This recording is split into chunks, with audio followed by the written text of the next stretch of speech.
has been a passionate, fearless advocate for good governance and development of this country. He has been a man who believed in the unity and the progressive nature of our society, that even the downtrodden and the poor should be cared for. Even to the last day, if you read his book about what Nigeria experienced and how Nigeria with so much potential is still crawling, you will know that Nigeria have lost somebody who have stood firmly for the betterment of this country. I believe that Nigerians will take a lot of lessons, and young people should take lessons from him, because as a fearless advocate for good governance and development that he was very compassionate about the rights of the minorities, about the rights of the majorities, and how we can live an egalitarian society where the right of every man will be respected. For him, it is not just about the Niger Delta, though that stands at the heart of the person called the Ike clan. But the fact is that he felt Nigeria have so much potential of becoming a great nation, but bad leadership and misgovernance have been, militating against that opportunity for us to have a prosperous nation. And that has been his pursuit all his life, to make sure that he galvanized forces, people who believe in the ideology, in the agenda of making Nigeria a great nation for all. And for us, we will continue to push as much as we can to make sure that his legacies and that the legacy that has promoted the unity of this country, that have promoted the fact that Nigerians must continue to stand against injustice, that Nigeria must collectively stand against exclusion from government, because his agenda is about inclusivity, that every person has a right to be part of the development of this country, and that wherever corner you find yourself, whether you come from east, from west, from middle belt, from minority and from majority, you should be given opportunity to be part of government. And that system is what can bring unity and prosperity to our people. It's very difficult at times like this to describe a person like this, because he was larger than life. You can't even say whether it is or was. He lived well. He fought a good fight. He's a Democrat. He believed in liberty. He believed in freedom. He believed in democracy, good governance. And at every point in time in the history of Nigeria, his voice was always heard. He's one of those that bestrode the political terrain like a colossus. His death, his demise, has left a very huge gap. He was a defender of the poor, the voice of the voiceless, and he did quite a lot for humanity, especially people of the South and the country at large. He was an epitome of unity. Yes, there is diversity, but he believed in the unity of the country. He had an unshakable faith in the unity of this country. And he was there for those that were Democrats, those that believed in liberty. He fought for them. And then he was never afraid to speak truth to power. So he will be seriously missed, especially in these trying times in the politics of Nigeria, that a lot of things appear to be very rowdy.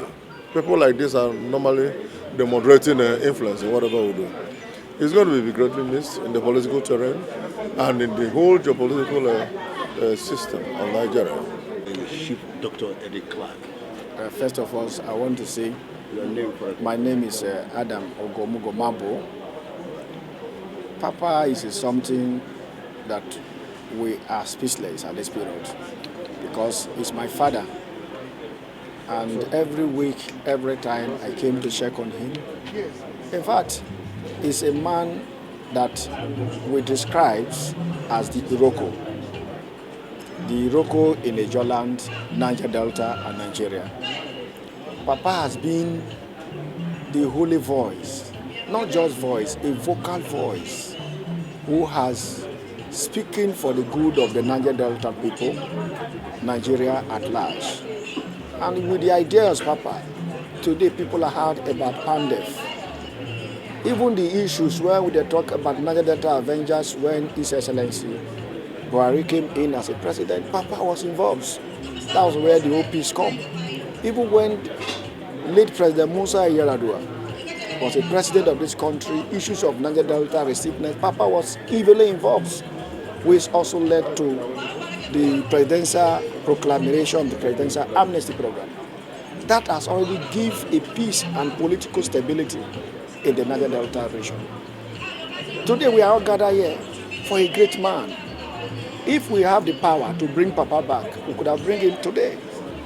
Because the last words of Papa, when they put him in the hospital, the last words that come out from him, he said, I love Nigeria.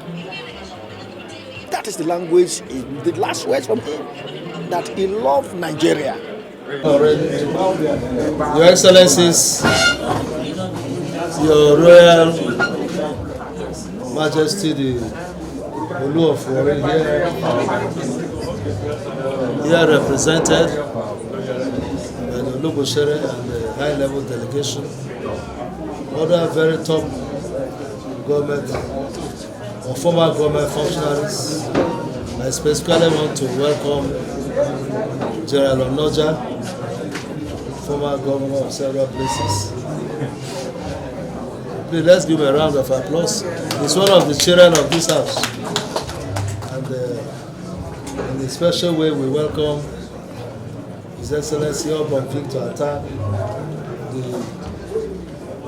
co-chairman of Board of Trustees of Niger Delta Forum. Well, we are here all as children of this house.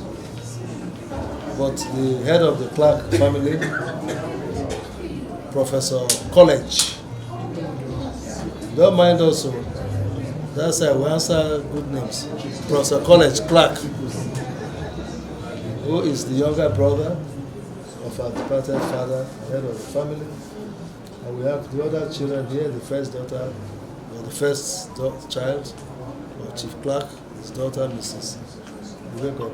His first son, Sapanawe Clark, and all the rest of his children who are here present. They've asked me to welcome you to your house. This is your home. Almost everybody here is connected with this house. We have very top people here, and I'm trying to avoid running into protocol problem. There are senators, the former GMD of NNPC, and many former ministers, many political leaders who are here. Former immediate past chairman of IPAC, Mr. Ame. So we welcome all of you. We have the award-winning writer, which many people read her, but you don't see her in life. Donu Kobara, who is here with us in person. So we are pleased to welcome you and to let you know that our father departed peacefully. Peacefully. Old age did not put him through a lot of suffering. His illness was very brief. Actually, it was not a matter of illness. He only gradually started winding down, with a lot more of sleeping. And that signaled to all of us that it was unusual. But in between, when he gets up, he will roar and speak to the country, make dictations, make press conferences. After that, we start to sleep again. So we knew that the clock was actually ticking down. And so it was fine. On Sunday afternoon, he developed not being well. We took him to the hospital that day, and the next night, he passed on. Peacefully, surrounded by his children, surrounded by friends, surrounded by loved ones. I want to put on record, before we left the house here that afternoon, showing the love he had for this country. As he was getting weaker and struggling, the last words came out of his mouth, I love Nigeria. I love Nigeria. Nigeria is my country. Nigeria is my country. And after that, he stopped talking. So, this, and I wish we saw that death was coming, we would have recorded it, so that it can be played for the country.